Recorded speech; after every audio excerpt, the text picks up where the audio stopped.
Focus on the positive. Here's the key. Just because a thought comes doesn't mean you have to dwell on it. You control the doorway to your mind. If the thought is negative, discouraging, and pushing you down, then dismiss it. Don't dwell on it. Keep the door closed. Choose to dwell on thoughts that empower you, inspire you, and encourage you to have faith, hope, and joy. If you keep your mind filled with the right thoughts, there won't be any room for the wrong thoughts. All through the day, you should be focused on the positive. Something good is going to happen to me. I'm strong, healthy, talented, disciplined. I'm fun to be around. My children will be mighty in the land. I can do all things through Christ. I'll pass this chemistry test.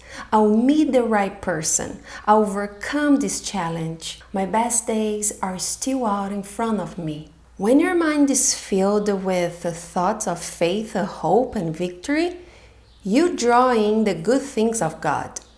I read about a lady who had been sick for several years. She tried different doctors, but they couldn't figure out what was wrong.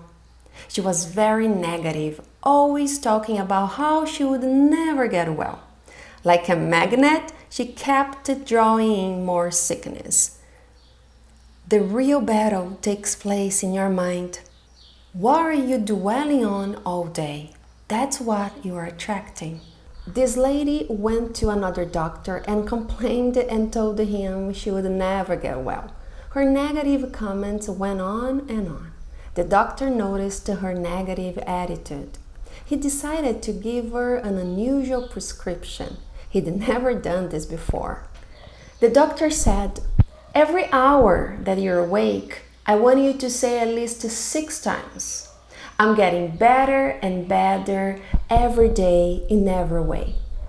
She thought that was strange and said, "Doctor, I'm not going to do that. I want some real medicine." "No, you follow my orders and then we'll talk about what's next," he said.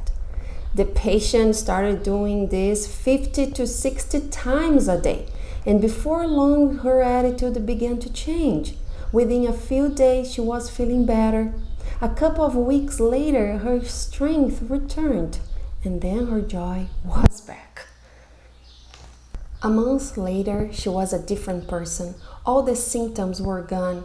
She went back to the doctor. He looked at the report on her blood work and said everything was perfectly normal. What made the difference? She changed her thinking. Instead of drawing sickness, she started drawing health. Sometimes your body will never get well until your mind tells it to get well. You won't accomplish your dreams by thinking, "I never get any good breaks. I don't know the right people. I don't have the funds or the education." You have to give yourself permission to accomplish your dreams, permission to get out of debt, and permission to overcome the obstacle. Your better days begin in your thinking. Studies show that when you are negative and think sad, discouraging thoughts, your serotonin level goes down, and that causes you to feel sad. It's not just in your head. It affects your moods, but when you get up each day in a positive frame of mind, feeling hopeful and expecting good things, endorphins are released that make you feel happy. You have more energy because being positive puts a spring in your step. If you go around with negative thoughts, they will drain you of your faith, your energy, and your zeal. It's just like a big vacuum pulling out all the good things that God put in you. You'd be amazed at how much better you'd feel, how much more you'd accomplish, and how much further you'd go if you just switch over to this positive mindset. You have to think positive thoughts on purpose. This is going to be a great day. This is my year. I'm expecting an abundance of favor. The scripture says, put on a fresh new attitude. I've found yesterday's attitude is not good enough for today.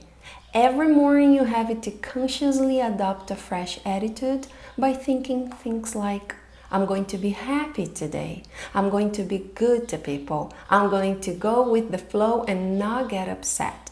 I know God is in control. He's directing my steps. No obstacle is too big. No dream is too great. I'm well able to do what I'm called to do. The fresh new attitude will put you in God's jet stream. You accomplish things that you could not accomplish on your own. You'll be more productive. You have more wisdom, creativity, and good ideas. You overcome obstacles that were bigger, stronger, and more powerful.